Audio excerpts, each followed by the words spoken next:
Concílio de Trento, doutrina sobre o sacrifício da missa. Não poderão participar da mesa do Senhor os que estão manchados devido sua participação na mesa dos demônios. Concílio Ecumênico de Trento, Seção 22. Celebrada no tempo do Sumo Pontífice Pio IV, em 17 de setembro de 1562. Doutrina sobre o sacrifício eucarístico da missa.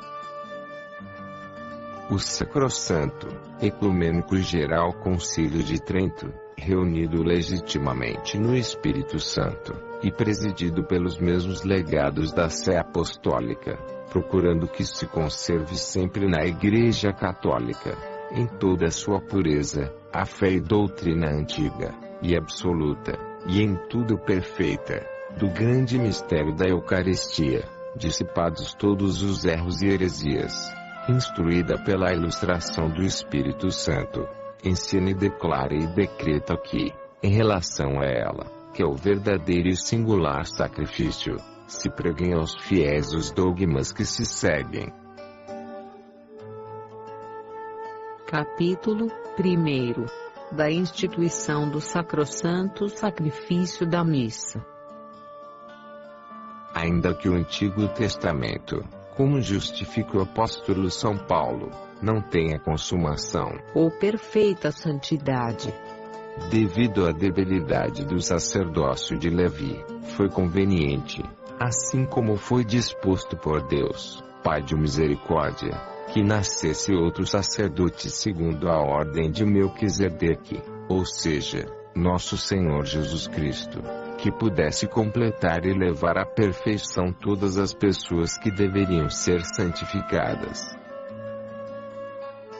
O mesmo Deus e Senhor nosso, ainda que havia de se oferecer a si mesmo a Deus Pai, por meio da morte no alto da cruz, para trabalhar a partir dela, a redenção eterna, contudo, como seu sacerdócio não haveria de acabar com sua morte, para deixar na última ceia, na mesma noite em que entregou a sua amada esposa, a Igreja, um sacrifício visível, segundo requer a condição dos homens, que se representasse o sacrifício cruel que havia de fazer na cruz, e permanecesse sua memória até o fim do mundo, e se aplicasse sua salutar virtude da remissão dos pecados que diariamente cometemos, ao mesmo tempo que se declarou sacerdote segundo a ordem de Melquisedeque, constituído para toda a eternidade, ofereceu a Deus Pai seu corpo e seu sangue, sob as espécies do pão e do vinho, e o deu a seus apóstolos, a quem então constituía sacerdotes do Novo Testamento, para que o recebessem sob os sinais daquelas mesmas coisas, ordenando-lhes, e igualmente a seus sucessores no sacerdócio, que o oferecessem pelas palavras: fazei isto em memória de mim. Como sempre o entendeu e ensinou a Igreja Católica.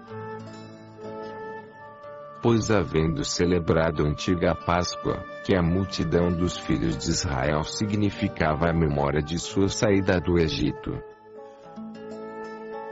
se instituiu a si mesmo uma nova Páscoa para ser sacrificado sob os sinais visíveis em nome da Igreja, pelo ministério dos sacerdotes em memória de seu trânsito por este mundo ao Pai. Quando derramado seu sangue, nos redimiu, nos tirou do poder das trevas e nos transferiu a seu reino.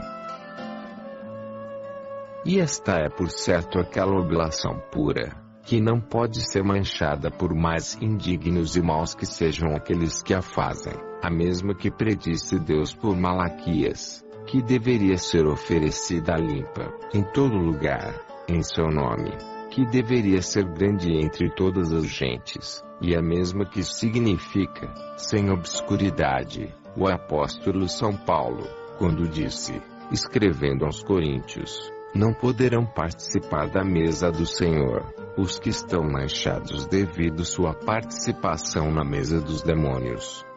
como se fosse a mesa do altar. Esta é finalmente aquela que se figurava em várias semelhanças dos sacrifícios nos tempos da lei natural e da escrita, pois inclui todos os bens que aqueles significavam, como consumação e perfeição de todos eles. Capítulo 2. O sacrifício da missa é propício não só para os vivos, mas também para os defuntos. Em virtude de que neste sacrifício que se faz na missa, está contido, e se sacrifica, sem dores, naquele mesmo a que Cristo se ofereceu dolorosamente no altar da cruz, ensina o Santo Concílio, que este sacrifício é, com toda a verdade, propício, e que se consegue por ele que nos aproximamos do Senhor, arrependidos e penitentes e, se o fizermos com coração sincero, fé correta e com temor e reverência, conseguiremos misericórdia e encontraremos sua graça por meio de seus oportunos auxílios. Realmente aplacado, o Senhor, com esta oblação e concedendo a graça e o dom da penitência, perdoa os erros e pecados por maiores que sejam, pois a hóstia e o vinho são exatamente ele, que agora é oferecido pelo ministério dos sacerdotes, ele que outrora se ofereceu a si mesmo na cruz, com apenas a diferença do modo de oferecer-se. Os frutos, por certo, daquela oblação dolorosa, se conseguem, em muito maior quantidade, por esta indolor, mas de qualquer forma esta jamais revogará, de qualquer modo, aquela. Disso se pode concluir que não somente se oferece com justa razão pelos pecados, penas, satisfações e outras necessidades dos fiéis que vivem, mas também, segundo a tradição dos apóstolos, pelos que já morreram em Cristo, sem estar plenamente purgados. Capítulo 3. Das missas em honra dos santos. E ainda que a Igreja tenha tido o costume de celebrar, em várias ocasiões, algumas missas em honra e memória dos santos, ensina que não se oferece a estes o sacrifício, porém apenas a Deus, que lhes deu a coroa, de onde é que nunca diz o sacerdote: eu te ofereço, ó São Pedro ou ó São Paulo, este sacrifício. Senão dando graças a Deus pelas vitórias que estes alcançaram, implora sua ajuda para que os mesmos santos de quem lembramos na terra, se dignem a interceder por nós no céu. Capítulo 4. Do cânon da missa. E sendo conveniente que as coisas santas devem ser operadas santamente, e constando ser este sacrifício o mais santo de todos, estabeleceu há muitos séculos a Igreja Católica para que se oferecesse e recebesse digna e reverentemente o sagrado cânon, tão limpo de todo erro que nada inclua que não dê a entender em máximo grau certa santidade e piedade, e eleve a Deus os ânimos dos que sacrificam, porque o cânon consta das mesmas palavras do Senhor e das tradições dos apóstolos, assim como também dos piedosos estatutos dos santos pontífices. Capítulo 5. Das cerimônias e ritos da missa. Sendo tal a natureza das pessoas que não se possa elevar facilmente a meditação das coisas divinas sem auxílios ou meios extrínsecos, nossa piedosa Mãe, a Igreja, estabeleceu por estes motivos certos rituais, a saber, que algumas palavras da missa sejam ditas em voz baixa, e outras com voz mais elevada. Além disso, se valeu de cerimônias como bênçãos místicas, luzes, incensos, ornamentos e outras muitas coisas deste gênero, por ensinamentos e tradição dos apóstolos, com a finalidade de recomendar por este meio a majestade de tão grande sacrifício e excitar os ânimos dos fiéis por estes sinais visíveis de religiosidade e piedade e a contemplação dos altíssimos mistérios que estão ocultos neste sacrifício. Capítulo 6. Da missa em que comunga somente o sacerdote. Gostaria, por certo, o Sacrossanto Concílio que todos os fiéis que assistem às missas comungassem, não apenas espiritualmente, mas também recebendo sacramentalmente a Eucaristia, para que deste modo lhes resultasse um futuro mais abundante deste santíssimo sacrifício. Todavia, nem sempre ocorre isto, e nem por isso classifica como privadas e ilícitas as missas em que apenas o sacerdote comunga sacramentalmente. Porém, pelo contrário, as aprova e as recomenda, pois aquelas missas também devem ser tomadas com toda a verdade comuns de todos, parte porque o povo comunga espiritualmente nelas, e parte porque se celebram por um ministro público da Igreja, não apenas por si, mas por todos os fiéis que sejam membros do corpo de Cristo. Capítulo 7. Da água que deve ser misturada ao vinho que é oferecido no cálice. Alerta também o Santo Concílio, que é preceito da Igreja, que os sacerdotes misturem água com o vinho que haverão de oferecer no cálice, seja porque se crê que assim o fez Cristo nosso Senhor, seja também porque na chaga de seu lado, na cruz, verteu água e sangue, cuja mistura nos recorda aquele mistério, e chamando o bem-aventurado apóstolo São João, aos povos de águas, se representa a união do mesmo povo com sua cabeça, Cristo. Capítulo 8. Não se celebre a missa em língua vulgar, explique-se seus mistérios ao público. Ainda que a missa inclua muita instrução para o povo fiel, sem dúvida não pareceu conveniente aos padres que ela seja celebrada em todas as partes em língua vulgar. Por este motivo, ordena o Santo Concílio aos pastores e a todos que tenham cura de almas, que conservando em todas as partes o ritual antigo de cada igreja, aprovado por esta Santa Igreja Romana, mãe e mestra de todas as igrejas, com a finalidade de que as ovelhas de Cristo não padeçam de fome, ou as crianças peçam pão e não haja quem o reparta, exponham frequentemente por si ou por outros, algum ponto dos que se leiam na missa, no tempo que esta se celebra entre os demais, declarem especialmente nos domingos e dias de festa, algum mistério deste santíssimo sacrifício. Capítulo 9. Introdução aos cânones seguintes. Como se espalharam neste tempo muitos erros contra estas verdades de fé fundadas no Sacrosanto Evangelho, nas tradições dos apóstolos e na doutrina dos santos padres, e muitos ensinam e disputam muitas coisas diferentes, o Sacrosanto Concílio, depois de graves e repetidas discussões feitas com maturidade sobre estas matérias, determinou por consentimento unânime de todos os padres, condenar e desterrar da Santa Igreja por meio dos cânones seguintes todos os erros que se opõem a esta puríssima fé e sagrada doutrina. Cânones do sacrifício da missa.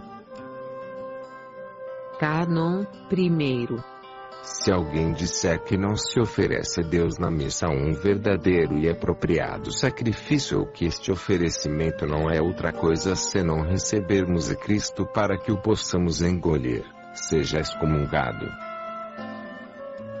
Cânon 2. Se alguém disser que naquelas palavras, fazei isto em memória de mim, Cristo não instituiu como sacerdotes os apóstolos, ou que não lhes ordenou e aos demais sacerdotes que oferecessem seu corpo e sangue, seja excomungado. Cânon 3º. Se alguém disser que o sacrifício da missa é apenas um sacrifício de elogio e de ação de graças, ou mera recordação do sacrifício consumado na cruz, mas que não é próprio, ou que apenas é aproveitável aquele que o recebe, e que não se deve oferecer pelos vivos nem pelos mortos, pelos pecados, penas, satisfações nem outras necessidades, seja excomungado. Cânon 4º. Se alguém disser que se comete blasfêmia contra o santíssimo sacrifício que Cristo consumou na cruz ao se realizar o sacrifício da missa, ou que por este se anula aquele, seja excomungado. Cânon 5º. Se alguém disser que é uma impostura celebrar missas em honra dos santos e com a finalidade de obter sua intercessão junto a Deus como ensina a Igreja, seja excomungado. Cânon 6º. Se alguém disser que o cânon da missa contém erros, e que por esta razão ela deve ser anulada, seja excomungado. Cânon 7º. Se alguém disser que as cerimônias, vestimentas e sinais externos que usa a Igreja Católica na celebração das missas são muito mais incentivos de impiedade que obséquios piedosos, seja excomungado. Cânon 8º. Se alguém disser que as missas nas quais apenas o sacerdote comunga sacramentalmente são ilícitas, e que por este motivo devem ser abolidas, seja excomungado. Cânon 9º. Se alguém disser que deve ser condenado o ritual da Igreja Romana devido ao fato que algumas palavras do cânon e as palavras da consagração são ditas em voz baixa, ou que a missa deve ser dita sempre em língua vulgar, ou que não se deve misturar água ao vinho do cálice que será oferecido, porque isso é contra a instituição de Cristo, seja excomungado. Decreto sobre o que há de se observar e evitar na celebração da missa. Quanto ao cuidado deve ser tomado para que se celebre, com todo o culto e veneração que pede a religião sobre o santo sacrifício às missas, facilmente poderá ser compreendido por qualquer pessoa que considere o que diz a Sagrada Escritura: maldito aquele que executa com negligência a obra de Deus. E se necessariamente confessamos que a nenhuma outra obra podem manejar os fiéis cristãos, tão santa e tão divina como esse tremendo mistério no qual todos os dias é oferecida a Deus em sacrifício, pelos sacerdotes no altar, aquela hóstia vivificante, pela qual nós fomos reconciliados com Deus Pai, é muito importante que seja observado que se deve colocar todo o cuidado e diligência em executá-la, com maior inocência e pureza interior de coração e demonstração exterior de devoção e piedade que seja possível. E constando ainda que foram introduzidos, seja pelo vício dos tempos, seja por descuido ou malícia dos homens, muitos abusos alheios à dignidade de tão grande sacrifício, decreta o Santo Concílio, para restabelecer sua devida honra e culto, a glória de Deus e a edificação do povo cristão, que os bispos ordinários dos lugares cuidem com esmero e estejam obrigados a proibir e retirar tudo o que foi introduzido pela avareza, culto dos ídolos, ou irreverência que não se pode encontrar separada da impiedade, ou a superstição, falsa e imitadora da piedade verdadeira.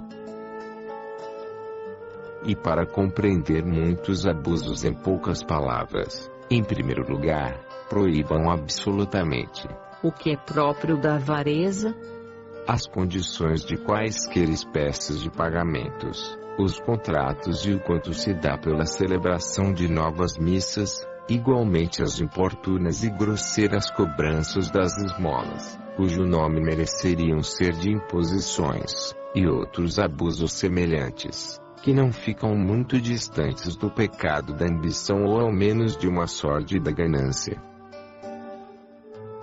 Além disso, para que se evite toda a irreverência, cada bispo deve ordenar em sua diocese que não seja permitido a nenhum sacerdote vago e desconhecido celebrar missa, bem como que sirva ao santo altar, ou que assista aos ofícios qualquer pecador público e notório. Também não deve ser permitido que o sacrifício da missa seja celebrado por seculares ou regulares, quaisquer que sejam, em casas particulares, nem absolutamente fora da igreja e oratórios unicamente dedicados ao culto divino, os quais deverão ser assinalados e visitados pelos ordinários, com a condição de que os assistentes declarem com a decente e modesta compostura de seu corpo, que assistem a essa missa não apenas com o corpo, mas também com ânimos e afetos devotos de seu coração. Afastem também de suas igrejas aquelas músicas em que, seja com o órgão, seja com o canto, se misturem a coisas impuras e lascivas, assim como toda a conduta secular, convenções inúteis, e consequentemente profanas, passos, estrondos, e vozerios, para que prevenido este fato, pareça e possa com verdade chamar-se casa de oração, a casa do Senhor. Atualmente, para que não se dê lugar a nenhuma superstição, proíbam por editais, e com imposição de penalidades, que os sacerdotes celebrem fora das horas devidas e se valham, na celebração da missa, de outros rituais ou cerimônias e orações que aquelas que sejam aprovadas pela Igreja, e adotadas pelo uso comum e bem recebido. Sejam abolidos da Igreja o abuso de dizer certo número de missas com determinado número de luzes, inventando muito mais por espírito de superstição que de verdadeira religião, e ensinem ao povo qual é e de onde provém especialmente o fruto preciosíssimo e divino deste sacrossanto sacrifício. Advirtam igualmente ao seu povo para que compareçam com frequência às suas paróquias, pelo menos aos domingos e festas de guarda. Todas estas coisas, que sumariamente ficam mencionadas, se propõe a todos os ordinários dos lugares para que não apenas as proíbam ou ordenem, ou as corrijam ou as estabeleçam, bem como todas as demais que julguem condizentes com o mesmo objetivo, valendo-se da autoridade que lhes foi concedida pelo Santo Concílio e também como delegados da Sé Apostólica, obrigando aos fiéis a observá-las inviolavelmente e se assim não o fizerem, deverão sofrer censuras eclesiásticas e outras penas que estabeleçam a seu arbítrio, sem que sejam opostos quaisquer privilégios, exceções, apelações ou costumes. Postado por Roosevelt Maria de Castro.